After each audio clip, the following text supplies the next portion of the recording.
Wasn't that fantastic? I got to say, when I received that video during the week, it was one of my highlights of the week. What a great reading. Um, well, let's talk about love. I'm not sure if my PowerPoint's working today. Matt says it is. So let's talk about love. I really wanted to start this sermon by playing some love songs, but Facebook's really quite particular about copywriting, and if you play a song that it knows, it will ping us for it and possibly even close down the live stream. So we can't play any love songs. However, I did think a way of getting around that, and that's to have a little bit of a music quiz.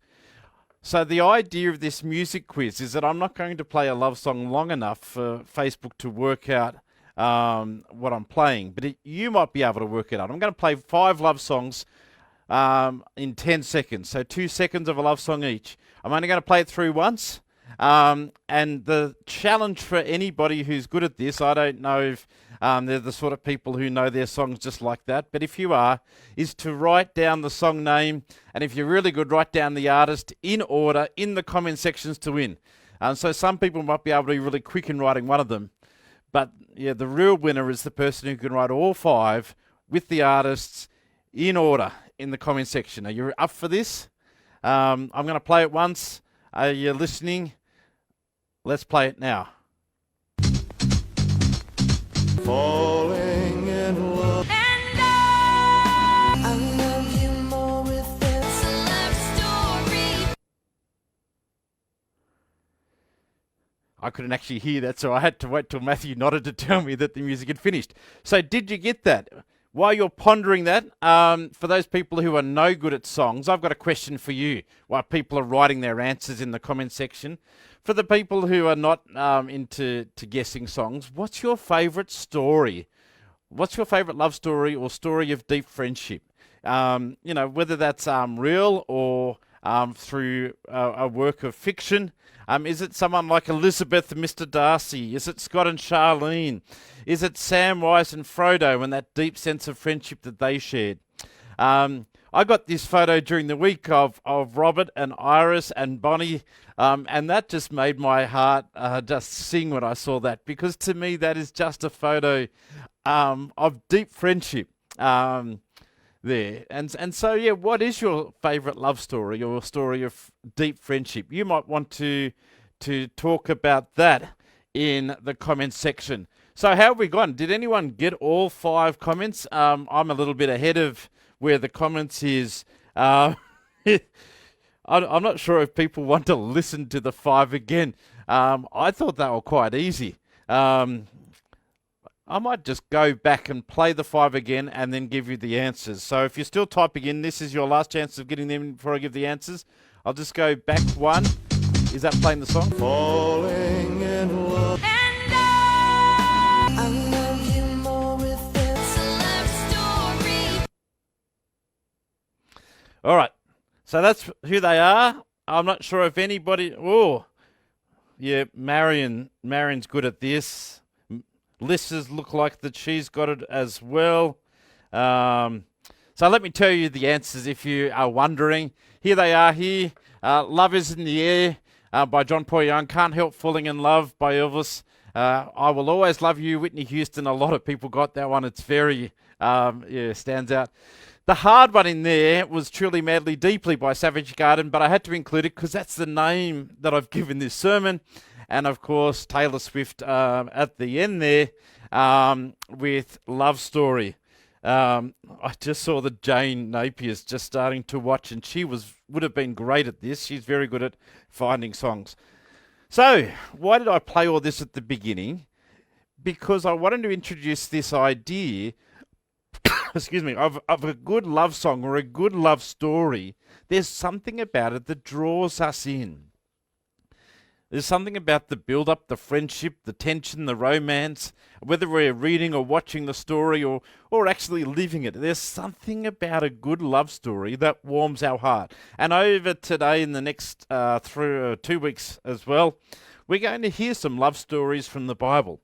Some of these stories are about romantic love, and some of them are about deep friendship type love.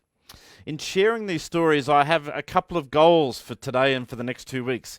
And these goals are that I really want to explore how these stories might give us an insight into the way that God loves us. So we're not just hearing a love story for the sake of it, but we're going to be asking the question, what does this teach us about God's love for us? And then we're going to ponder a little bit about how that might help us love God in return, or even in the challenge that Jesus gives us to love one another and those around us. So the first love story that we're going to hear is from the Old Testament, about two people who are truly, madly, and deeply in love with each other. But I just need to put in a little disclaimer at the beginning. For many people, a good love story is heartwarming. But for some of us, it can trigger some sadness or grief. For some people, a love story reminds them of their beloved who's no longer with them, whether that's through death or distance or relationship breakdown. Or maybe a love story can remind you of a love which was not reciprocated. So I just wish to say that whilst I am talking about a couple who are truly, madly, deeply in love today, I actually am going to talk more about the heartache that sometimes comes with love next week. So I'm not dismissing that this week. I'm going to be more talking about that next week, though. It just so happens that today's story is about an almost perfect love of a couple who are truly, madly, and deeply in love with each other. And so I just wish to encourage all of us to allow this love story to just wash over you this morning. And let this love story speak to you about the greatest love story of all, which is God's love for us. So are you ready to jump into this? So as I said, today's love story comes from the Old Testament book Song of Songs, or sometimes called Song of Solomon. It's a well-known book, but as I said in the Bible reading, it is not a book that we normally would have a reading from in church. We don't have time this morning to look at all 8 chapters of this book, but I encourage you, if sometime this week, if you have a spare 15 minutes, sit down and actually read the book from beginning to end. Let Barb and Pete encourage you with their reading to read the whole lot. It is worth reading in one go. And if you do that, you will notice that this book doesn't have a literary structure, but rather it's a love story that seems to jump around with these different statements of love by a couple. It simply seems to be just two people who are expressing their love for each other. And it jumps through different aspects of their relationship. I've got to warn you that at some points it does verge on becoming slightly risque, but it's largely just an expression of love that flows through these 8 chapters. And so the story starts at the beginning, in verse 1, by saying that this is Solomon's Song of Songs. Now, that last part, the Song of Songs, is a Hebrew idiom like King of Kings or Lord of Lords, which just means it's the greatest. So the writer is trying to say that this love song is the greatest love song ever written, which is why we're playing with love songs at the beginning of this sermon. Then the other part of that says that it's of Solomon. Now, it's unlikely that Solomon actually wrote this book, but it's probably more of somebody trying to say that this book was written in the wisdom tradition of Solomon. You may also assume that Solomon is the main character in the book, if it's called Solomon's Song of Songs. But Solomon, whilst is mentioned a few times in the book, is certainly not the main character. Besides, Solomon had 700 wives. I don't think that he is the best person to speak about love. The main character in the book is one of a woman who the book calls the beloved. And she is truly, madly, and deeply in love with the other main character, her beloved, a shepherd. And as I mentioned earlier, this book really doesn't have any structure, so it's very hard for me to step through what the book is saying in some sort of a structured way. So instead, what I've done is that I've just pulled out 4 key themes or points that I just wanted to explore today that come out of this book. So this first idea or theme that comes from the book is this book is not just about love, it's about desire. And we see this theme of seeking and finding come throughout the book. For some reason, this couple go through cycles of being apart, and when they're apart, they express their longing or their desire to be close again. And you can find these throughout the book. I've got a few there up on the screen. All night long I lie on my bed and I look for the one that my heart loves. Or, daughters of Jerusalem, if you see my beloved, tell him that I am faint with love. Or chapter 8, verse 1, if I found you outside, I would kiss you. You get the idea that these moments, the couple are desperately looking for each other. They're almost on the hunt for each other. The woman will wake up or call out or have a dream and go looking for her lover. And when they, more than once throughout the book, they find each other. And so we find verses like chapter 3, verse 4, that says, I've found the one I love. I held him and I would not let him go. And this seems to be a common idea that when they find each other, they embrace. And right when you think that this book is going to start getting a bit racy, the scene will end. And then a new one will start where they're separated again and they're looking for each other again. So my question is, what does this idea that comes through this book, how does this reflect God's love for us? Does God love us so much, desire us so much, desire to be close with us so much, that God searches us and keeps looking for us until we're found? Well, yes. Yes, that is what God is about. Right from the beginning of Scripture, we can read in Genesis chapter 3 that God is calling out to Adam and Eve and saying, where are you? Right from that point, nearly the whole Bible reflects this idea of God reaching out or calling out or drawing us back. You know, Psalm 93, Psalm 139, get the right Psalm, talks about how that we can't outrun God. Jesus talks about the importance of the good shepherd who leaves leaves the 99 sheep and goes to look for the one sheep that was lost. One of the writers that I was looking at this week described God as the relentless pursuer, the one who will never stop trying to woo us into relationship. It sort of reminds me of that classic hymn, "Oh, love that will not let me go." And we're called to have that same desire to be close back in our relationship with God. I've just put up on the screen Psalm 42, that idea of as the deer pants for the water, so my soul longs after you, my God. It goes on to talk about where can I go and meet with you, my God. So you see how this works? We've taken a theme from the Song of Songs and we've applied it to our own relationship with God. Well, let's jump into the next one because I've got three others here. The thing about Song of Solomon it's best known for is these moments in the book where the couple will praise and describe each other in these elaborate metaphors. And let me tell you, they do this a lot. They do this a lot. Such as your eyes are like doves, your hair is like a flock of goats, your teeth are like lambs, your neck is like a tower, your lips drip like honey. It's probably helpful to remember that these metaphors primarily are not literal or visual, but rather they point to something which is bigger than that. Like I actually found this on the internet. This is a literal description, a picture of what the person would like if we took the descriptions that they use for each other literally. And as you can see, it's a rather weird picture. So what are we supposed to do with all these metaphors? We're supposed to reflect upon these metaphors and see what they point to about this couple.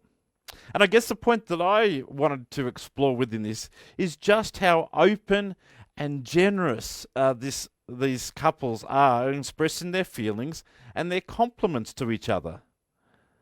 We're not great at this in our society, in both giving and receiving of compliments and expressions of love. If I was to say to Marion that I love her hair, her neck is particularly looking stunning today, and that her lips are amazing, she's more likely to go, yeah, right, than to be able to accept that compliment well. We're just not good at this as society. Have you noticed that when somebody says something nice to a person, we're more likely to put that compliment down, or put ourselves down in another area to sort of like balance out that compliment? I know it's a generalized statement, but as a whole, we're not great at receiving love. And I wonder whether this hinders our ability to accept God's love for us, or to express our love for God. How about this for some homework this week? Over the next week, let's go out of our way to be more intentional in expressing love in both our words and our actions to those around us. You don't have to go overboard like the couple in Song of Songs, but aim for some simple, regular, clear statements of our love, or compliments, or if appropriate, even desire. I have no doubt that if we do this regularly, not only will it be good for improving our own relationships with the people around us, I think that we'll be more open to receiving love and expressing our love for God as well. I don't know what you think about that. You can comment in the comment section if you want to make a statement about that. The third area that I just wanted to touch upon is this idea that we all have a need to love and be loved. Towards the end of the book, there's an interesting poem about the power and intensity of love. It's in chapter 8, and it goes like this. Love is as strong as death, its jealousy unyielding as the grave. It burns like blazing fire, like a mighty flame. Many waters cannot quench love, rivers cannot sweep it away. And in a sense, this poem at the end of the book is a reflection of the entire book, to remind us that this emotion, this thing of love is strong. It's the strongest emotion, the strongest thing that we know. There is something mysterious about love, transcendent about love. God has created us to be relational. And whether it's romantic love or deep friendship, the desire that we all have is to be known and to know others deeply, to be loved and to love. This type of love is not something we can force on another person. It doesn't work that way.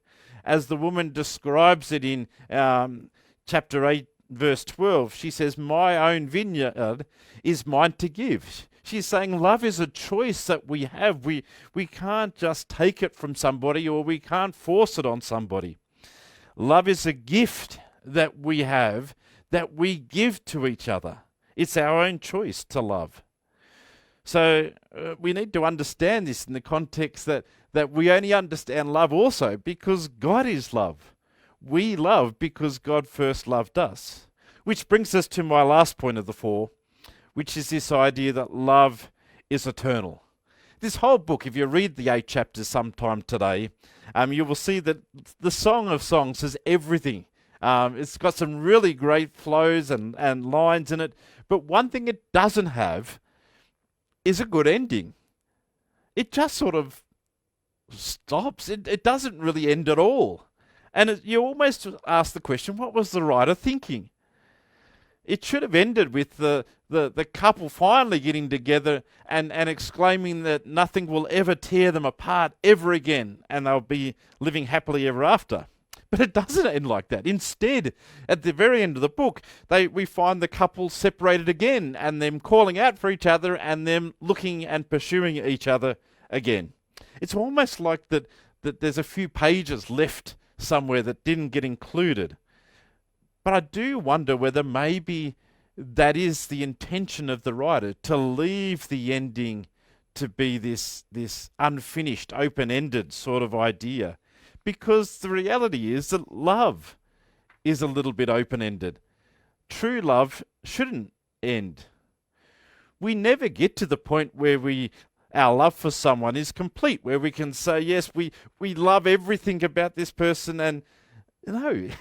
Our love can always be something that can grow or deepen. Love is something that we should always be working on, because there is always more to pursue, always more to discover about your beloved, or always more to discover about your deep friends. True love has got no end. It's eternal. And as we said last week, nothing can stop love. And to drive this point home, I just wanted to go back to 2 verses out of our Bible reading for today, and just use those imageries just to wrap all this up. The first verse that I just wanted to touch upon is chapter 2, verse 16. It was in our Bible reading. My beloved is mine, and I am his. For me, this is the key verse in the entire book. The woman is saying that she is willing to give herself completely to her beloved because she knows he cares about her. And there is an equality and a mutuality within the relationship. I am my beloved and he is mine. It's almost like she's saying, he has given himself completely to me, and that allows me to give myself completely to him. And it's in this depth of trust and giving of oneself that makes love work best. We see this reflected in the way that God loves us. That God has not held anything back with us either. That God has given us all, even God's own Son, so that we can be in relationship with God. God has completely given everything out of love, which allows us to have that trust and be able to give ourselves completely back to God. But it gets better. It gets better. In verse 4 of our Bible reading, we read the line, his banner over me is love. Other than the classic kids song, his banner over me is love. I can't even remember the actions. Other than the classic kids song, what do you think this line means? Often we read this line and it's interpreted of this idea that in the medieval times, a banner was an indication of whether you belong to the kingdom, that you come under the protection of that person. And so, yes, this idea that God's banner over me means that we belong to God's kingdom, or that that God is there to protect us, is a good thing. But in the Hebrew, it actually is much more than that as well. Hebrew culture has got this imagery that it uses that picks up this idea beautifully. And it's the idea of the hooper. It's spelt chopper, but it's actually pronounced, I hope, because I'm not great at pronunciation, as you would know, hooper. The hooper is a sort of a canopy or a sheet that represents the presence of God or the love of God. And it's this idea that we are completely covered and surrounded by God's presence and God's love. It's over us at all time. Now, you will notice from the picture I put up on the screen there, it looks like a wedding. And yes, it's traditional in a Jewish wedding to have a hooper. And the service is conducted underneath the hooper. It reminds us of God's unconditional love for us and how we're also called to, in the same way, unconditionally love for the other person. So when they get married, they get married under the hooper to show that their love for God is almost, surrounded or encapsulated by God's love for them. That God is there surrounding them at this special moment. But the imagery doesn't stop there. In some traditions, the hooper actually goes to the reception as well and is set up over where they eat their first meal together. This idea that God was not just surrounding them and encasing them with God's love in that moment, but actually God promises to do that throughout the rest of their lives as well. And even sometimes the hooper goes off with them on their honeymoon, which I admit is a little bit weird, but it's this idea that God is part of all of our lives, that God promises to cover us and surround us and hold us in God's love. So if I was going to sum all this up, I would say, yes, this sermon is about calling us to work on our own relationships and to look at our friendships and our relationships with each other and to pursue love, to celebrate and express love and to give generously of our love in mutuality and trust. But I also want to say that we are to never forget that as we love one another, that we are always covered and surrounded and encased by God's everlasting love for us. I'm going to finish it there, and we'll pick up on our next love story next week.